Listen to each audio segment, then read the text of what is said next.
So we just heard some amazing, amazing success stories. But what about you? What is it going to take? Do you ever wonder why it is that no matter what it is that you learn, because you spent the last 3 days in intense learning, maybe know as you go out there Monday how hard you try or how diligently you follow the plans that have been given you over the last 3 days, that you still struggle to become successful. And even if you do get a little success, you struggle to sustain it long term. Do you ever feel that way? So, even if you are successful, some of those people that even came across this stage, but you know that there's a greater potential inside you. You know that this is just the tip of the iceberg of what is possible and what you are capable of, but you continue to sort of hit the ceiling of your potential and you can't seem to break through. If any of that is true for you, then this session might be the most important session you've ever attended. This might be where finally the floodgates open up and what's released is your greater inner potential to become the person you were always capable of becoming. So I want to start this presentation about the belief system of success and the impact that that has on your life and your results with a little story. And this is a true story about a young girl. And for some of you, this story will sound familiar because it is maybe much like your own story. This little girl here was raised in Artesia, California, which is a suburb of Los Angeles, but far removed from the glitz and glamour of Hollywood. Her parents were immigrants. They had, first generation, came to this country. They couldn't speak a word of English, and they had very little money in their pocket.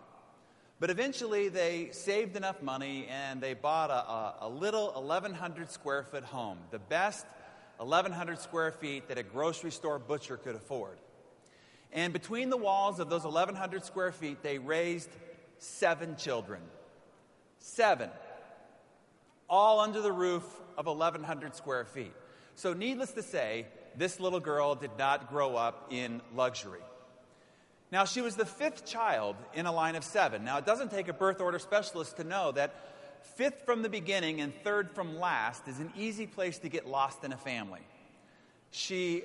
All her clothes were hand-me-downs. She never had new clothing, and very few did she actually like. Now, while her older siblings' successes were always celebrated, by the time she accomplished the same feats, they were just simply expected. And while she always felt loved, she never felt special. And most of the time, she just felt awkward. Her mixed Latin heritage meant that she had long, unmanageable, wild hair. And she had olive skin. Now, as adults, we might describe that as exotic. But when you're 7, there's no such thing as exotic. There's only different, and different is never good. Our story takes place on a Tuesday afternoon when this little girl is walking home from school. It's another day of 1st grade behind her. She's wearing a blue dress, a hand-me-down from her sister, one that she actually likes because it has a little lace around the sleeves and a little lace lining the bottom of the dress. On this Tuesday afternoon, when other mothers are picking up their children, she's walking home. She doesn't get but a block away from the school when she can sense that something is wrong. She hears the sounds of somebody chasing her. It is 2 boys that are sneaking up behind her. Their sneakers are shuffling on the ground. Their backpacks are shifting on their back as they quicken their pace to try to catch her. Her 7-year-old heart begins to race. She's breathless with fear. She looks to her right. She looks to her left, looking for an escape route. Before she can find one, she feels the hand of one of the boys on her shoulder. He whips her around to face him. She knows his name. It's Matthew. Matthew sits next to her in class. But she's never been this close. So close that she can count the freckles on his nose.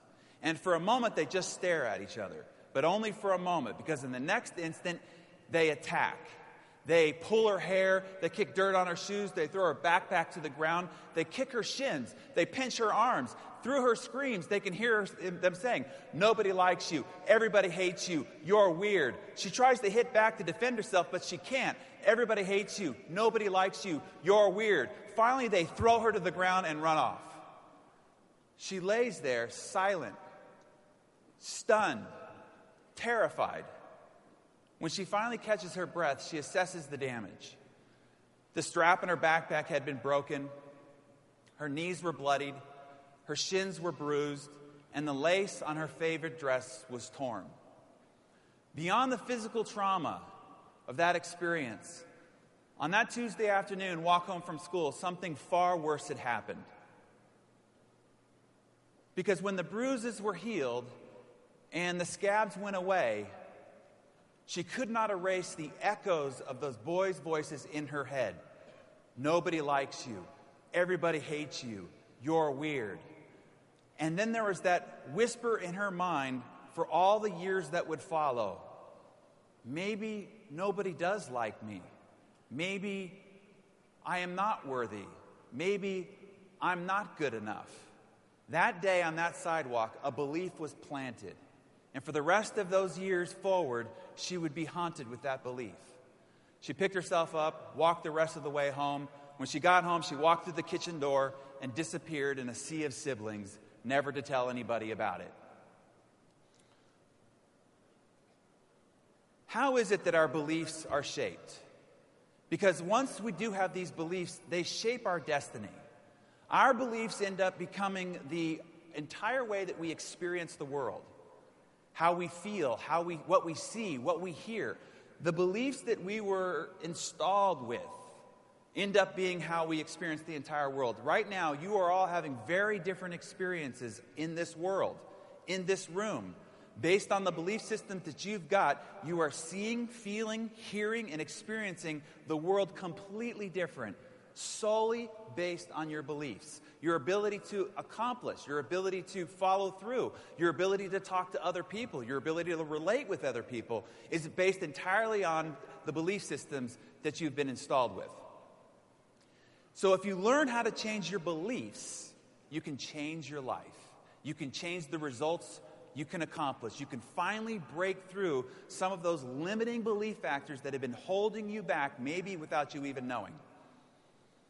So how is it that these beliefs are formed to begin with? Because when we are all born as a baby, we have no beliefs. We are a blank slate. We do not believe anything. But based on where this baby is dropped, in the Middle East, in the United States, in a rich neighborhood, in a poor neighborhood, with parents that are positive-minded or parents that are fear-minded, all of a sudden this baby will get a belief system installed based entirely on where that baby is born. I interviewed Deepak Chopra this past week, and he said by the time a child is 3 or 4 years of age, the neurosignature of that child matches the neurosignature of the adults that have influenced that child to that point. And essentially, from that point forward, that child will have that neurosignature for the rest of their lives. The belief system has been downloaded. It's like taking a software program and downloading it onto a hard drive. It's now installed. And the behavior, the choices, the philosophy, the views, the perspectives, the philosophies from that point will always be viewed from the prism of that belief system from that point forward. Our beliefs are influenced certainly by our parents.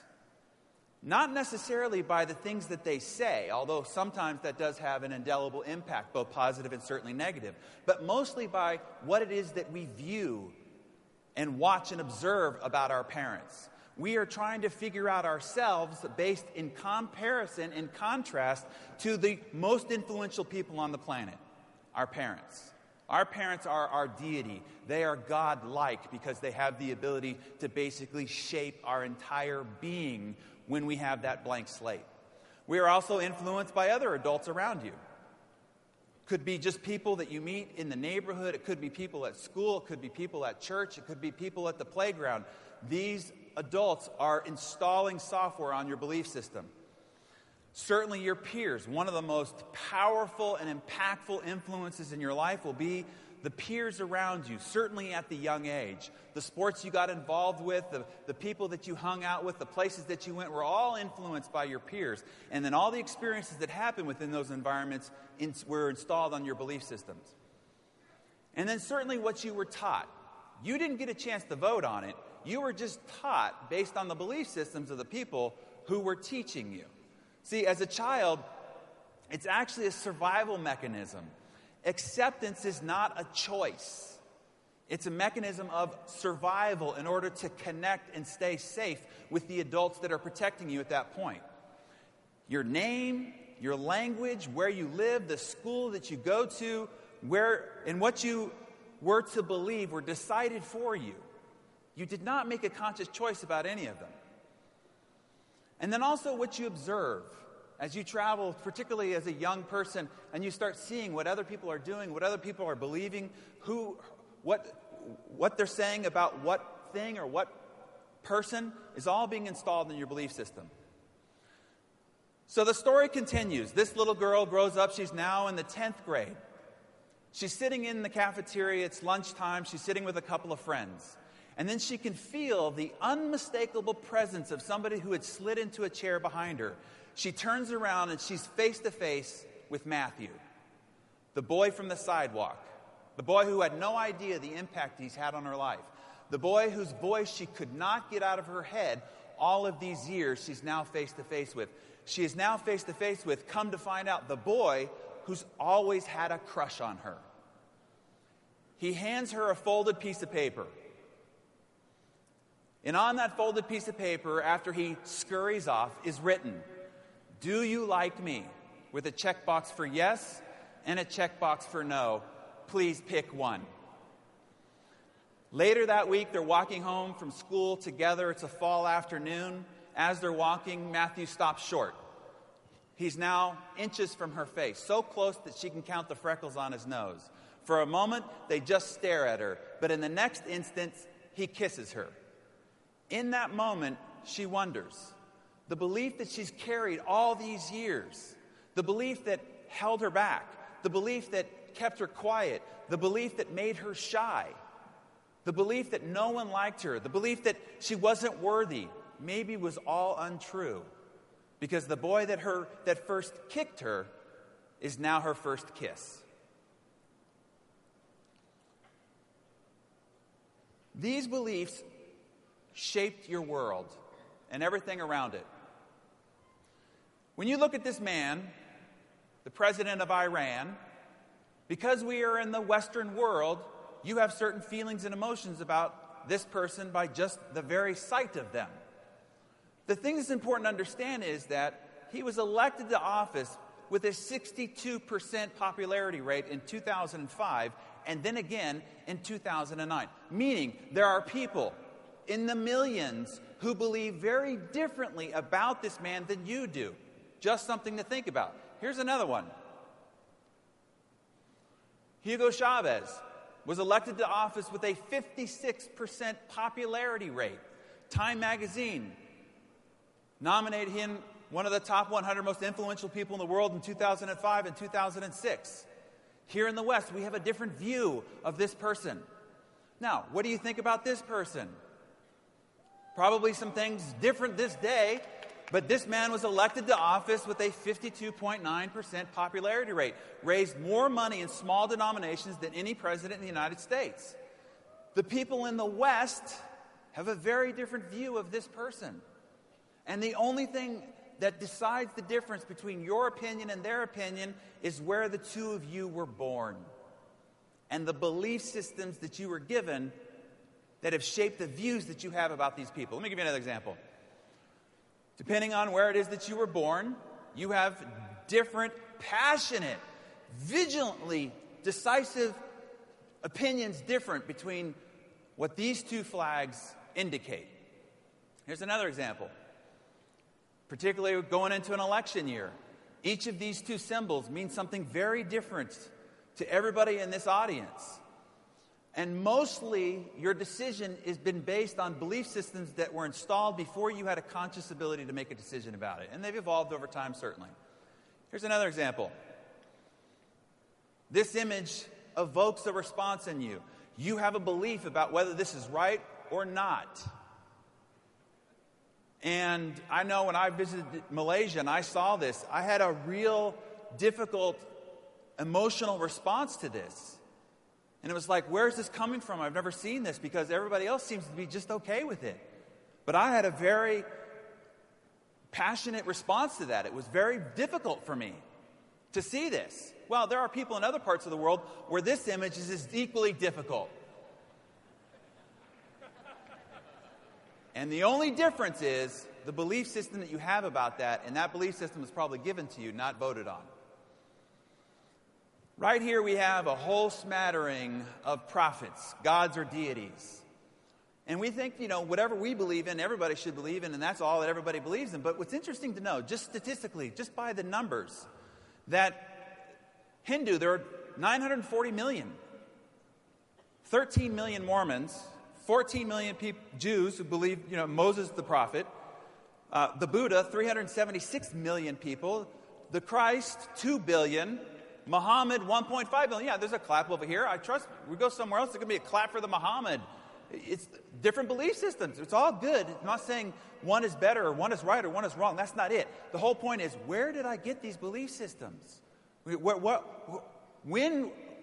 influenced these? And maybe recognizing some other people have some belief systems, and maybe those are just as good or just as valid for them, for whatever their purpose is. And there's a billion people who said, I'm not buying into any one of these teams. And they're atheists.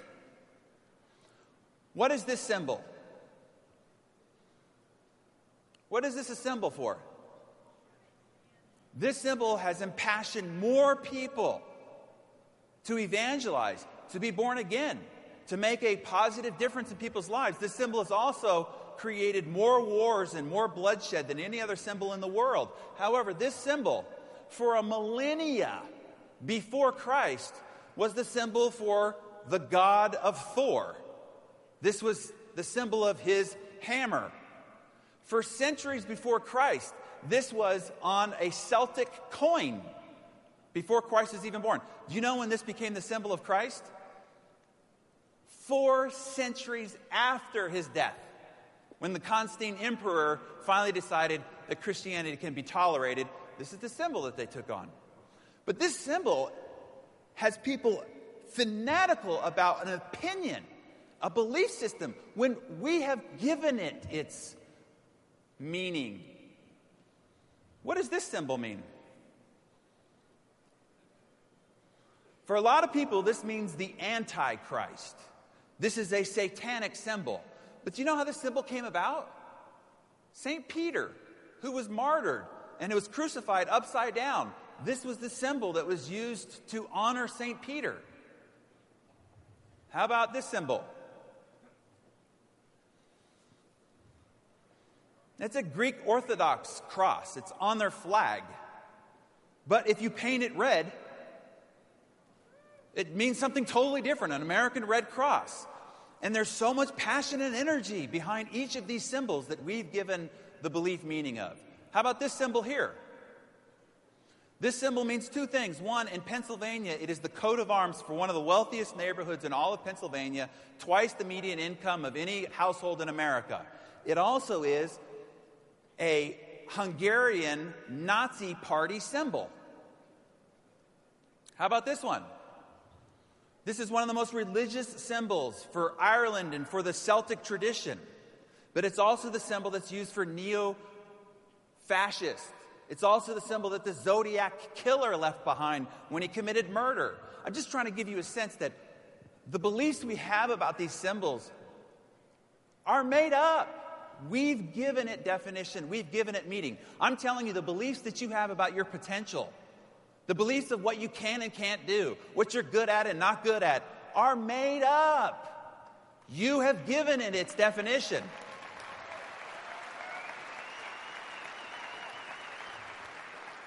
These different professions, based on your parents and what the ideal was for you, determines on what profession was the top of the food chain for you. It could have been a doctor or a lawyer, could have been an athlete, could have been an entertainer, could have been an engineer.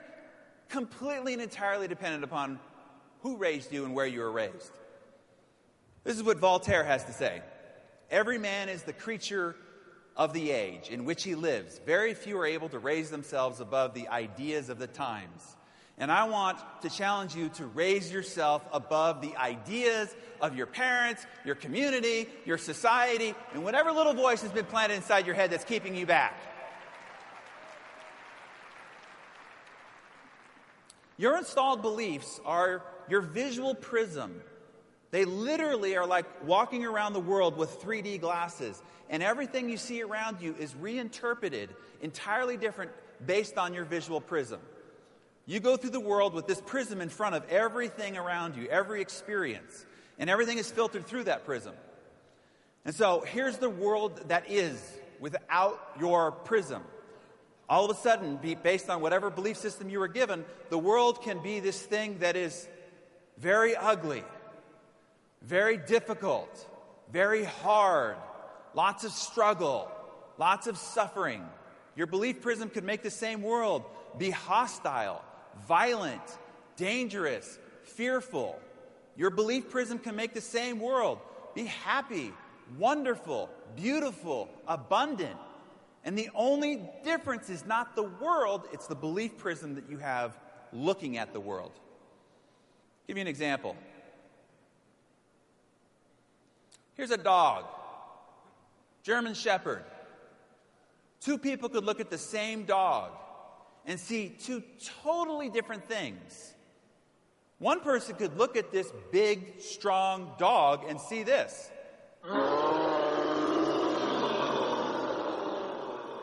Danger, terror, fright, based on an experience of the past or a story that was told to him about a dog. They will see that. Somebody else could look at the same dog and see this. Love, protection, joy. Key point here. Same dog. Two totally different interpretations at the same object. Have you ever wondered why you have irrational doubts? That you have these fears? You have these inhibitions to harmless activities? How can you possibly be afraid of picking up the phone and calling somebody? That is not life-threatening.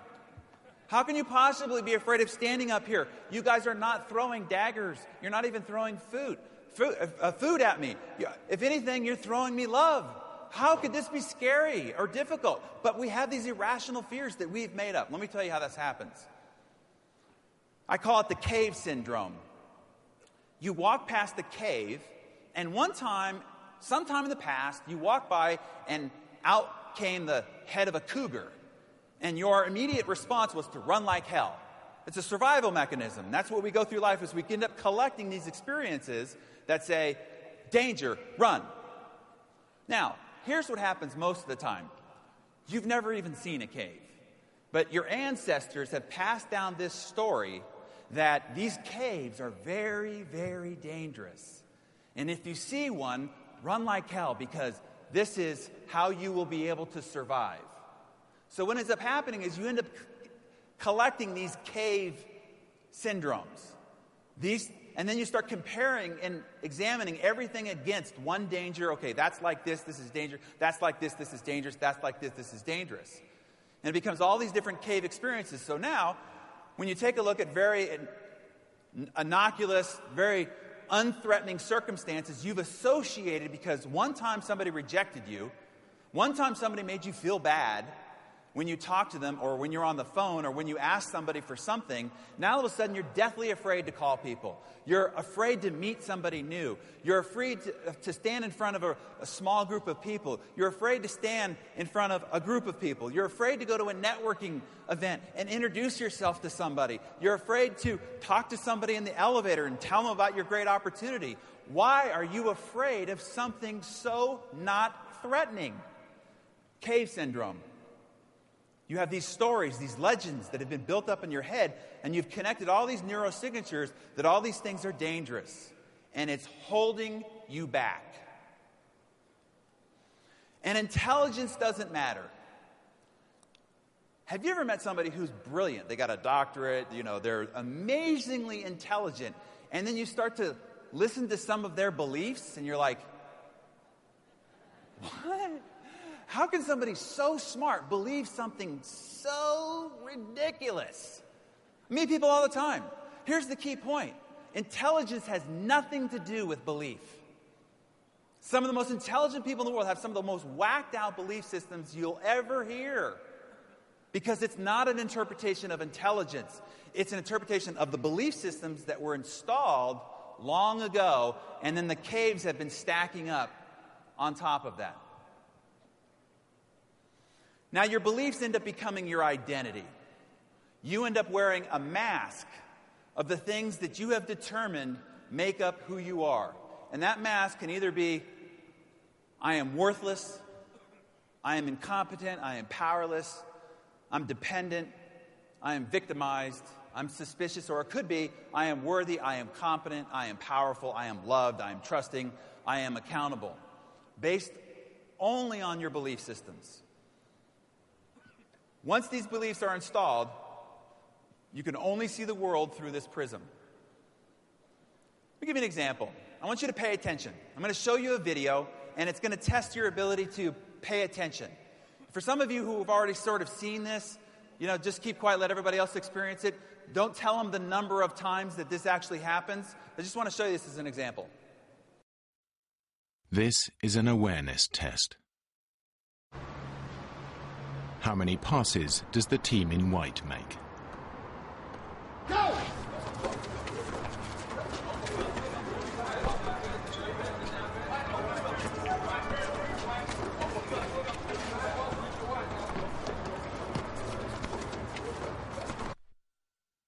The answer is 13. But did you see the moonwalking bear?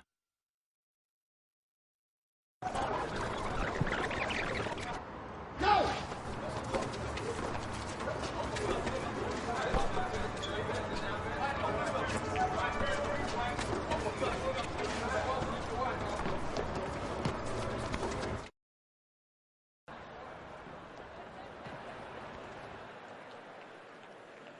This happens to you all day, every day. Opportunities in front of you all the time, and you miss it. Why? Because your belief prism is not looking for what's right. It's looking for what's wrong. It's focused in a totally, entirely different direction. I'll give you another example. Take this crowd here. I want you to look for as many yellow shirts and hats as possible. As many yellow shirts and hats as possible. As fast as you can. How many can you find? Just look for what's the yellow hats, the yellow shirts. How many do you see? Now, let me show you. This is what life is like. We're surrounded with billions of sensory input all the time. And our brain is basically shutting out most of it. And it's only seeing what it is that we're paying attention to. But inside this crowd, when we saw the yellow, 13 images of yellow, also inside this crowd was sitting Mr. Greg Provenzano. Because you were looking for yellow, you might have missed Greg Provenzano. You might have missed ACN. And there are going to be a lot of people in life that you're going to talk to about ACN. And you're going to be talking to them about the opportunity, but they're going to be seeing and looking for yellow, and they're going to miss seeing Greg Provenzano. Also inside this crowd, you'll notice, is Mike and Tony. Sitting there right before your eyes. But if you weren't looking for them, you would have missed them entirely. Also in there is Robert. He's the one with the glasses over here in the end.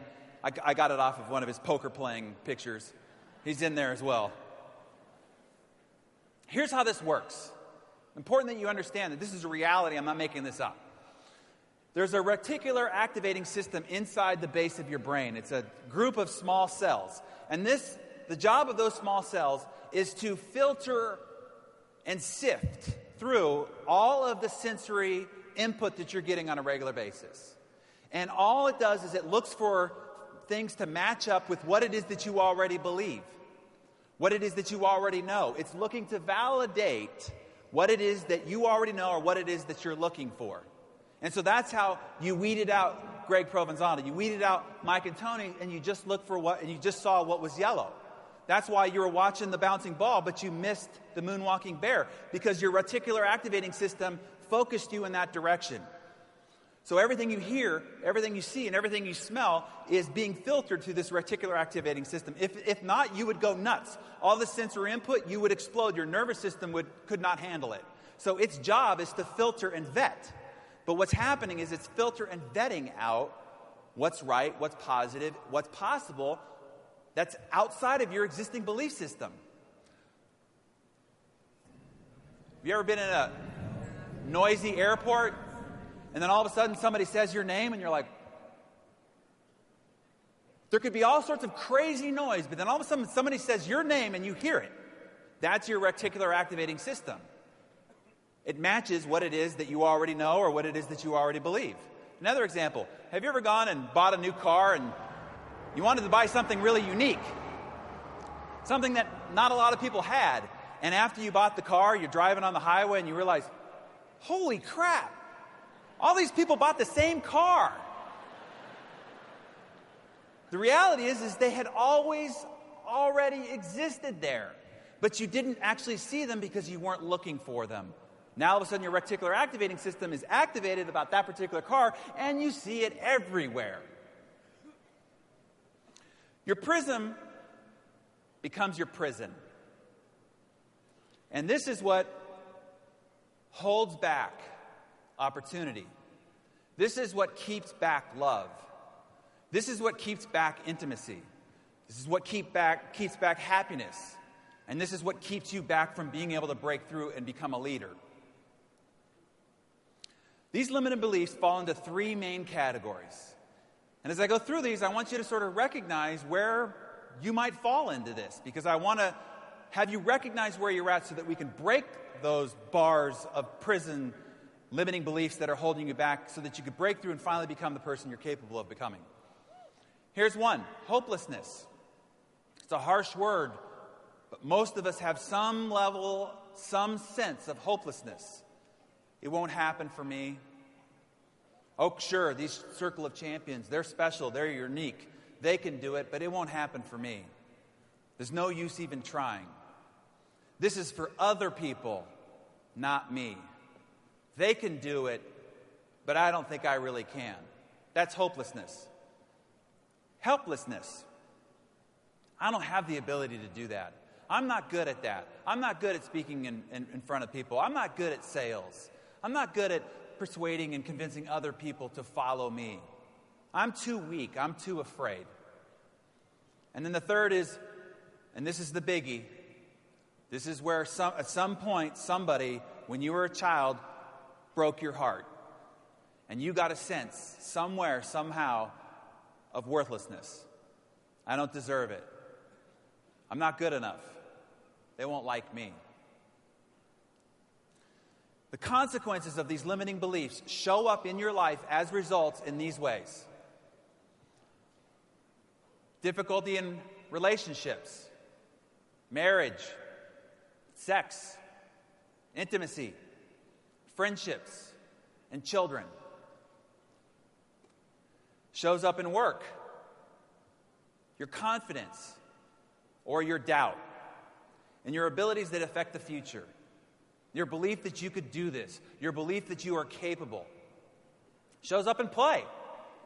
Whether it's okay for you to seek adventure, to have fun, your ability to let go and have fun and experience joy is held back by your belief prism. Your ability to take risks, pursue self-fulfillment. All these things are invented layers keeping you back. Health. What you believe controls your entire body. Your belief system will kill you. Unquestionably, if you have an unhealthy, fearful belief system, eventually it will break down your immune system, it will kill you. It will keep you fat, it will keep you unhealthy, it'll put you in cardiac arrest danger. All dictated by your belief system. The truth is this. The truth of the belief that I am not is a lie. Before we ever agreed to believe I am not, it was somebody else's opinion. And that opinion was bullshit.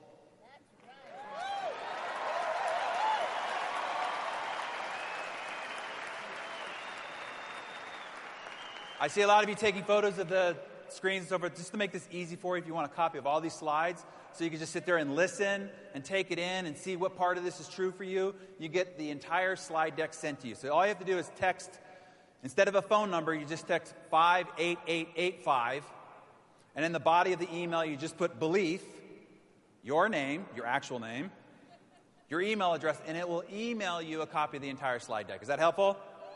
Good. So your limiting beliefs continually and perpetually are reinforced. Once these belief systems are installed as a small child, we go through the entire world just reinforcing the belief systems we've already got.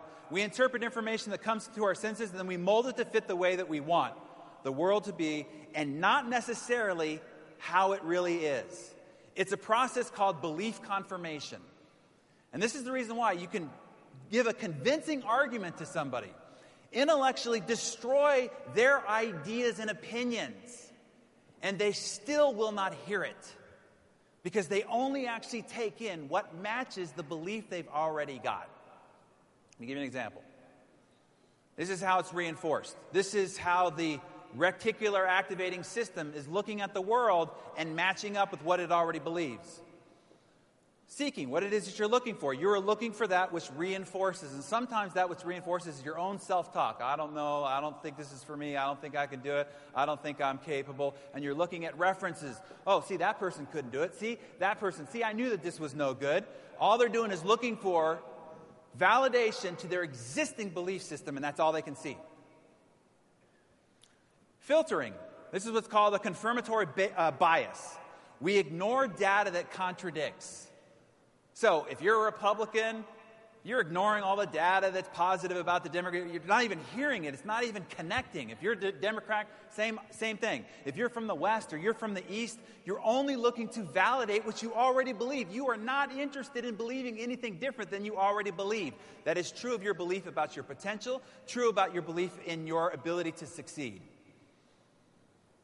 Recalling. This is what's called hindsight bias. You actually go back through the script of your life and start matching up with things in your past that confirm and validate your beliefs. Even if it's misinterpreted, distorted, and skewed, you will go back and match your history with your current belief system. And then there's this thing that's called grooving. Psychological ruts are created inside the mind. Actual, inside your gray matter, ruts are created. And when you are stressed, when you are challenged, when you are rejected, whatever the stress is, you will go right back to your previous installed belief systems. Even if you've layered on the international convention enthusiasm, the leadership training, all the ACN ideas and information, when you are stressed, rejected, not feeling good, tired, you will go right back to that existing belief system. This is the reason why alcoholics who become sober, they can go for 6 months, 2-3 years, and then all of a sudden they get in a circumstance, a life situation that creates stress, and they go right back to their previous coping mechanism, their previous belief system. Same thing is true in success.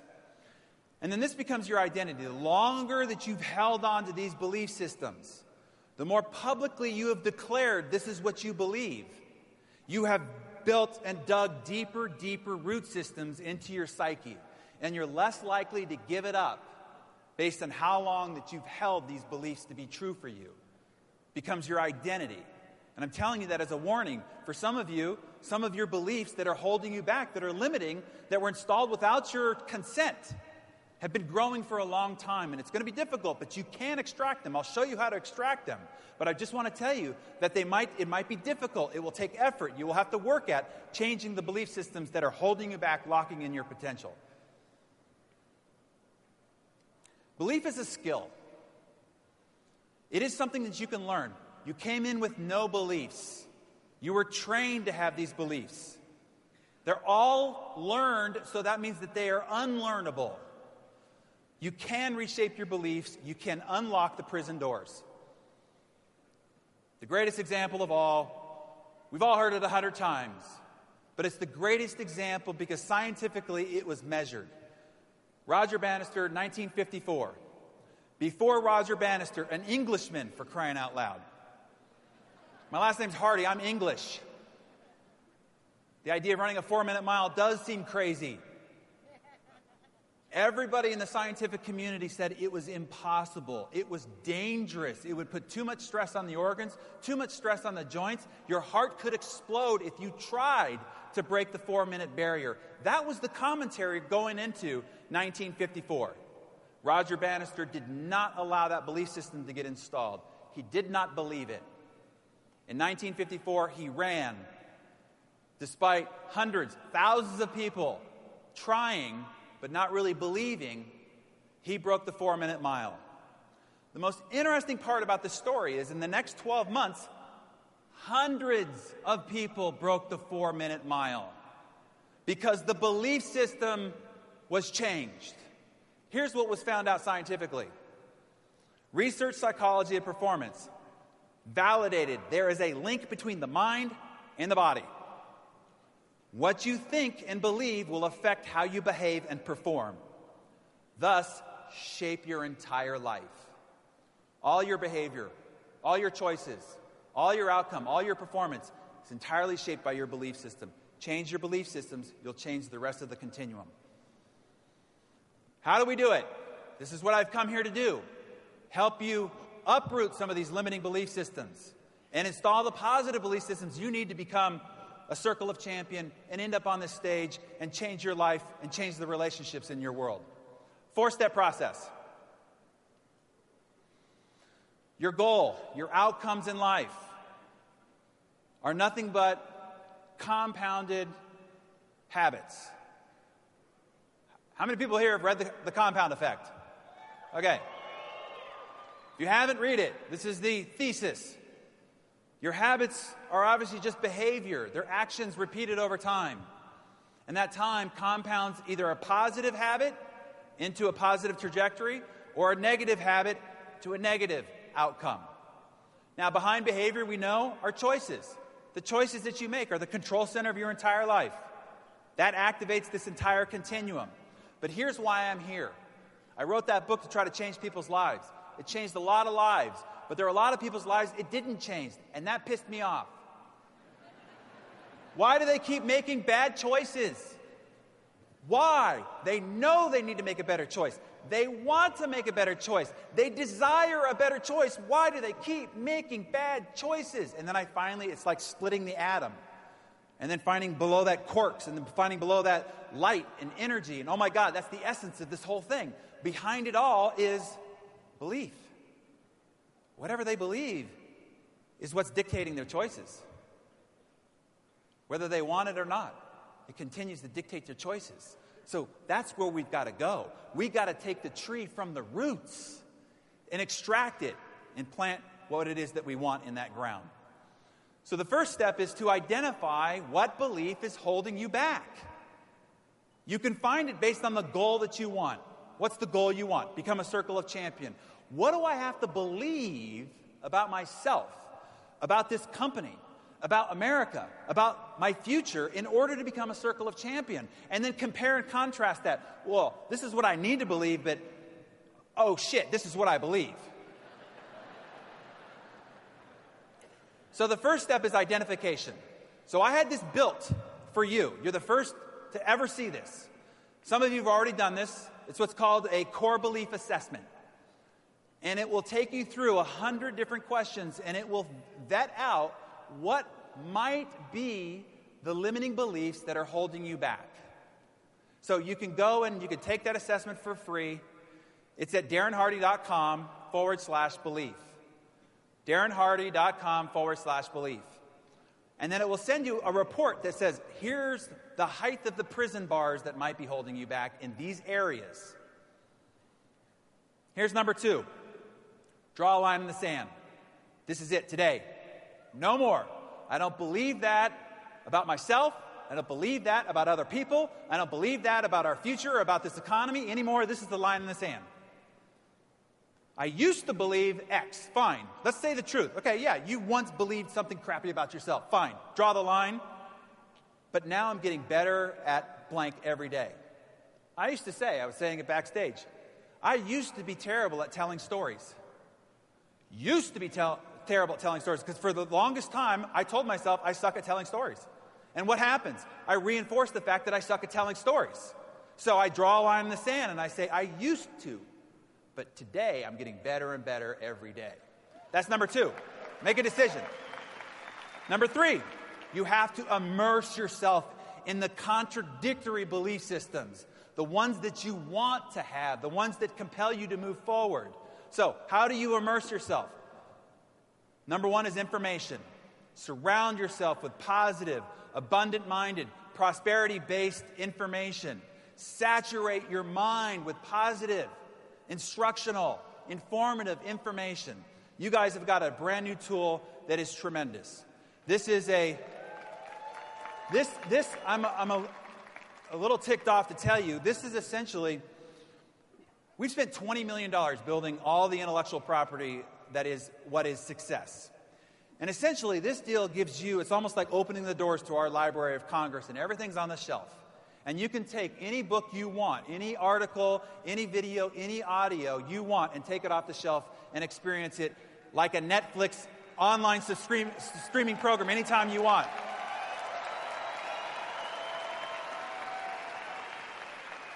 I'm not ticked off that you get access to it. I'm ticked off that it only costs you another $10 a month.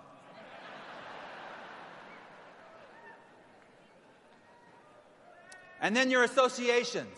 The people that you are surrounded by will have the most indelible impact on your future belief systems. You have got to get around A-quality, high-class, high-minded, ambitious, productive people. Where do you find those people? Hey, it's a pretty good place right here. But when you go home, when you leave this warm bath, this wonderful community of people, you have to find other people to associate with because they will have a huge impact. Trust me, the associations you had in your past are the reason why you are the way you are right now. If you want to be anything different, you got to get around some different people to take you where you want to go. And then here's number 4. You have to act. You have to step forward. The definition of courage is, in the face of fear, do it anyway. It's not lack of fear. The important thing about courage is it's not a lack of fear. It's feel the fear and do it anyway. Whatever you're most afraid of, whatever your cave is, what I want to compel you to do starting Monday is get in front of as many caves as possible. Break down the fear barrier you've got about this cave, because I promise you, there isn't a cougar in that cave. Cougars were out of caves in urban society long ago. But the more you get in front of the cave and realize that there is no fear, there is no dangers, the more that the danger and fear will dissipate. So I want to give you the final act of this story about this wonderful little girl. Eventually, this little girl graduated college. She graduated with a degree in psychology, go figure. She ended up becoming a social worker. One night at a dinner party, she meets this woman named Leela. And Leela is in pharmaceutical sales. And Leela insists that she would be great at pharmaceutical sales as well. And she says, sales? No way. Not for me. I could never do something like that. But Leela insists. She likes this new friend and doesn't want to disappoint her. So based on Leela's recommendation and referral, she interviews with a Fortune 50 company. She gets the job. She's immediately immersed into sales training and all sorts of personal development workshops. A lot of this personal development is what helps break some of these limiting belief systems that were installed in her past long ago. She starts excelling. She gets positive reinforcement from doctors that she calls on, from her bosses, from other colleagues that she admires and respects. In a short time, she's earning more money than all her 6 siblings combined. By age 28, she buys her own home. She has finally broken free of the previous belief systems that had held her back. She finally blossomed into the woman she was always capable of becoming. Thank God. A year later, it was May 7th, 2000, final chapter of this story. This little girl from Artesia, 5th in the line of 7, walks up to a guy leaning against the fountain at the plaza in Del Mar. She was wearing black pants and a silk black top, and her long, wild, curly hair was bouncing off her shoulders like I always dreamed. Her skin was tan from running in the springtime sun, and her eyes were the color of fire. She took my breath away. She was the most beautiful woman I had ever seen. She was the blind date I was there to meet. Her laugh was like music. Our one glass of wine rendezvous turned into two, and then dinner, and then dessert, and then coffee. And the conversation was easy and relaxed, and I was taken by her intelligence and her confidence. There was no way of knowing that many years long ago, some little boys had kicked her shins and made her feel unworthy. There was no way to know that while she had felt cared for all her life, she never really felt celebrated. There was no way to know because the woman sitting before me had made herself whole. It was at that dinner that I decided, whatever it took, I was going to make this little girl turned into a beautiful woman my wife. And I would spend the rest of my days doing whatever it took to celebrate her. That little girl from Artesia, the one with the wild, unmanageable hair, is my wife, Georgia.